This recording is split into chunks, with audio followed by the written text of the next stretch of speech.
Getting a divorce in Korean culture is still pretty taboo, so I was a little worried about my parents' reaction when I finally filed. But I was pretty surprised. My mom told me that if he ever showed his face, she would beat the shit out of him, and my dad rose a glass to me over dinner and then tried to shake my hand in congratulations like I just announced a promotion. I'd always wondered how much it had hurt my dad when I came running to their house, crying and shaking after another grueling fight with my ex. But he never said anything, to the point I sometimes wondered whether he'd even noticed how much my heart was breaking. I always chalked it up to the comfortable aloofness he and I had developed. I don't think my dad has ever once said the words "I love you" to me in all 40 plus years of my life. But every year on my birthday, he would send me a pretty pink card with flowers on it and write "I love you," followed by a note that always made me cry. The year I got my divorce, though, he wrote something a little different. "I love you. It's time to move on, isn't it?" And for some reason, the "isn't it" told me just how much my father had cried with me, even when I wasn't looking. Okay, so when I first moved from California to the East Coast, I moved to the bumfuck middle of nowhere. Literally, it was Countryville. Everyone knew each other. It was ridiculous. And I stood out because I'm 6 feet tall, I have tattoos, I'm outspoken, I say whatever. Well, while I was out there, the tree was trash. So I started growing my own special plants. And I had also started getting speeding tickets out there because they started singling me out. Because the first time I got a speeding ticket, I called the cop like an asshole, and I was like, bruh, I'm 5 miles over the speeding limit. You got me fucked up. Fuck you. You're an asshole type shit. So ever since then, they singled me out because it was a small little town. Well, while I was going to court to go get the ticket settled or whatever, they had 4 cop cars come up to my house and illegally start searching. So my dad, as progressive as he thinks he is, still thinks women belong in the kitchen. And I have taken years of his passive-aggressive comments about cooking. But unlike my sister and my mother, I'm like him. I'm stubborn. And although my dad is a very scary man, he may be short, but when he's angry, he is 10 feet tall. The other day, he caught my sister cooking in the kitchen. And this is something he says a lot. "Finally, you're cooking. That's good, because you're going to need that when you get married. What are you going to feed your husband?" And my sister kindly just smiles and shakes her head. And I'm standing there looking like this. And he looks at me and has the audacity to say, "Right?" I literally turn around and walk away. But as I'm walking away, because, I'm mature, I'm growing up, I'm being the better person. "Nope, I'm a married professional chef and not cook a single thing." And he goes, "Whoa." And I'll do it just to spite him. Never cooking in my own kitchen. And I like cooking, but just to be petty, I'll never cook again. I'll do it, test me. I got pregnant at 16 and 17. The family member that I was living with at the time didn't want me living with them, so I actually had to move back to my hometown. That was 2 hours away. 2 months after I began living with my Mimi again, she passed away. Because of her passing, Axel's family actually asked my grandfather if I was able to move in with them. That way I was close to Axel, and so that they were close to the baby when he was born. I believe I lived with them for 4 or 5 months before I actually moved back to live with my grandfather. Shortly after living with him, I saved enough money up to where me and Axel could get our very own apartment. So yet again, I moved back to the town he was living in. Only after a month of living together, we welcomed our son into the world. At that time, we were 17 and 18. Fast forward to almost 5 years later, we now own our own home. We're 22 and 23, and we have another son. Like any relationship, it's been hard, but it's been so worth it, especially now. Crazy story time about how my sister and I found out that we were hooking up with the same guy. So I was a freshman, my sister was a sophomore, and there was this really cute guy in her grade that I liked. But I could never find a way to talk to him because we weren't in the same grade and had none of the same classes. And my sister and I were not close at all. We didn't tell each other shit, we didn't really talk to each other or anything. So by that being said, we never told each other about the boys that we liked. We just didn't have that bond. Well, track season came around. So they called all the people down who wanted to do track, and I saw him walk past my classroom window, so I decided to go too. So I signed up for track, and him and I started to talk a little bit. We exchanged numbers, and he was popular, I wasn't, so he didn't want to be seen with me. So after attendance, we would go to this graveyard right by the track and hook up. Well, the next day we had a meet in our school. So him and I went to the graveyard, hooked up, and that's when it started getting crazy like for part 2. picture tells the story about how I chose my dad over my mom. I could tell when I was a little girl that my dad wasn't like other dads, not just because he was Korean. It seemed he was in his own universe. Physical affection was non-existent, and talking to him over the dinner table was a lot like trying to talk with someone with poor cell service. My little brother was afraid of him, starting when he was a baby. Daddy would make us both really anxious just by entering the room, and Jason was so prone to crying when he was little that anxiety would often turn into tears, and I could tell it hurt my dad's feelings, even though of course Jason was just a baby and was reacting the way a normal baby would. In contrast, Jason was completely attached to my mom, who held him, cuddled him, played with him. I'd watch him show so much love for mommy and instantly feel sorry for daddy. And I decided when I was just 6 years old that since Jason was mommy's little boy, I would be daddy's little girl. Of course, I wanted to be with mommy and be her little girl, play with her just like Jason did, but I figured she already had Jason and daddy needed me. Looking back, I wouldn't change a thing. Storytime from Anonymous Part 2. So I took the note that she gave me and I went to go find the class. I couldn't find the class anywhere, which was weird, because I knew where all the classes were.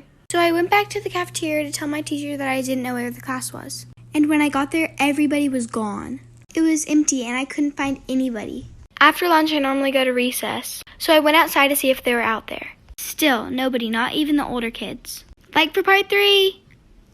My ex left me for an older lady all because of my last pregnancy. I was really fat. I gained so much weight. It wasn't my fault, but he kept telling me it was. He would always shout and scream at me. He would tell me I'm not allowed to touch any food that he bought or anything. So I'd go downstairs in the middle of the night and I'll go eat. And because of that, he saw me one night and he left. He took a woman older than me. Starting when I was around 10 years old, my dad made me type his letters for him on the old typewriter because I could write better in English than him. He called them grievances to his boss, and I hated having to correct his grammar and read about how nobody liked him at work. But honestly, I think what I really hated was having to document my father's alienation and the pressure to protect him from not just his boss, but a wide, white world. He worked the night shift, which meant that he was around to pick me up after school, drop off McDonald's during rehearsals, and even cook dinner for me when Elmo was working late. I cringe now, thinking about all the times I blew him off when he asked me to look over a letter, because for all his flaws, my dad always showed up. A couple years ago, when he almost died of sepsis, I rushed to the ICU, saw him lying there, surrounded by a cage of wires and tubes. I gripped his hand and his eyes fluttered. "Joanne, you didn't have to come. You didn't have to show up." I squeezed his hand. "Yes, I did, Daddy. Yes, I did." Do you ever feel totally alone even when you're surrounded by people? You have phone calls, text messages, DMs everywhere, but you trade them all away to spend a single solitary hour with someone who really gets you? Someone who understands that yesterday isn't just a song by the Beatles and that French toast tastes best for dinner because you're not supposed to have French toast for dinner. Someone you can talk to without being afraid that you're talking too much, who'll actually listen without thinking ahead of what they're going to say next, who dissolves your anxiety the way butter fizzles into a warm pan, whose voice calms you down so much it'll crack open your soul until everything weighing you down, your bills, your parents, your kids, your future, doesn't disappear, but feels a little more bearable. And before you know it, it's 3 a.m. on a weeknight, and instead of going to sleep, the only logical thing to do is to make more French toast. Yeah, me too. One day, a big racist family showed up to my job, and they was like, "We don't want people of color touching or serving our food." So the manager sent them a white waiter. But I was confused because, like, don't you know the Mexican food you're ordering was created and is being cooked by Mexicans? Like, the KKK ain't cooking. Storytime of how my entire virtual online class found out that I was pregnant, and one of them ended up telling my mom. So due to COVID, where I live, there is no in-person school, so everybody is virtual. So I was in my first block, and you only have to turn on your cameras for when she does attendance, and then when you're talking. So I was called on, and I had to answer a question, so I unmuted myself, and I turned on my camera. And then when I was done, I turned off my camera, and I think I forgot to mute myself back. After that, during that week, I was already having a pregnancy scare, so I FaceTimed my boyfriend, and I went to go take a pregnancy test. Mind you, I don't really listen in class to begin with, so I turned the volume all the way back down because when the teacher calls on you once, she doesn't call on you again. So again, I couldn't hear anything happening in the classroom. So I was on the phone with my boyfriend. I was freaking out while I was taking a pregnancy test, and it ended up coming back positive. So I started freaking out and I started bawling my eyes out. And in my room, I was screaming, I'm pregnant, what am I gonna do?" I look back over and the session had ended. And everyone in that class is texting me like, oh my God, are you okay? I'm here for you, blah, blah, blah, blah, blah. So of course I start to freak out. I'm running out of time like for part 2. Part 2 of how my whole entire online class found out that I was pregnant and one of them told my mom. So continuing with the story, I texted a couple of them back and I was like, how did you know? And they were like, we heard you sobbing in the background screaming, I'm pregnant, I'm pregnant. Then one of them goes, we heard some guy in the background screaming, just get a hanger, and you were screaming, no! Then one of them comes to tell me that the teacher had to start a brand new class because I wouldn't mute myself. So then I emailed my teacher and I told her that I was going through a really hard time and I really do apologize. And then she explained to me that everything was fine, like she understands things happen. So we were all good until like 3 days later. And my mom calls me telling me that somebody in my class had told her that I am pregnant. And I tried telling her like, no, like that is not true. That is not true whatsoever. And then she sends me a recording that somebody else sent her of me in my room bawling my eyes out screaming, I'm pregnant, I don't know what to do. So somebody in my class was a big old snitch and sent a recording of me screaming I'm pregnant to my mom. And my mom is trying to force me to get an abortion, but I don't want to. To sum it up, I'm moving in with my grandma because she's super, super supportive. And in 3 months, I'll be having a baby boy. One thing people don't know about me is that I'm the baby of 16 children. So being the baby, I always had nieces and nephews that were my age. My dad used to take us on these really crazy adventures in this big, huge blue school bus. One time he took us to San Antonio to go to SeaWorld and see Shamu, and I was really excited, but I didn't have enough money to buy everything that I wanted, so I just ended up stealing everything. I stole necklaces and thimbles and all kinds of shit. When I got home, I showed my mother everything, and she was like, where did you get the money to buy all this? And I said, Dad gave it to me. She was like, okay. So the next morning at school, and my dad picked me up, and the only thing he said to me was, we're not going to school, we're going back to SeaWorld, and you're returning the items that you stole. That old bastard drove 10 hours round trip just to teach me a lesson. I loved my father more than anything in the world, but the only thing it taught me was to steal better and never tell my mom anything because she is a fucking snitch.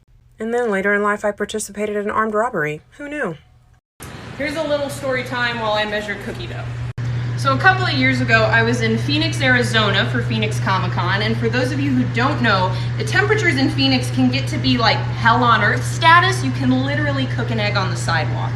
And when my little brother and my little sister and I were walking out of the convention center to get some food, we noticed a cosplayer sitting on the sidewalk, crying, looking terrified. She was barefoot and she had taken her dress and like pulled it up underneath her and she was sitting on it and was squirming. So of course we asked her what was wrong, and she tells us that on the way to her hotel, her shoes broke and she couldn't walk on the sidewalk with her bare feet without giving herself third-degree burns. So we started asking anyone who was walking by if they had shoes. We didn't know what else to do until somebody in a car drives by and throws a pair of shoes at her and then drives away. And nobody believes me that this happened, but it did. It sounds like it should end with everybody clapped. I failed my exam for the 4th time. Each test costs about $140. And yes, before you judge me, I'm also judging myself. 2 of the attempts, I didn't pass by 2 points. This last attempt, I didn't pass by 1. We don't talk about the other attempt though. Long story short, no matter how hard you try, things just don't fall into place sometimes. Now this isn't a bad thing, it's part of life. But it's up to you to decide if you want to give up and let that specific hardship win, or you keep fighting till you overcome it. As discouraging and expensive as it is to keep failing, it won't stop me. It's funny though, I passed the chemistry exam first time with ease, but I can't seem to pass the general science exam. Anywho.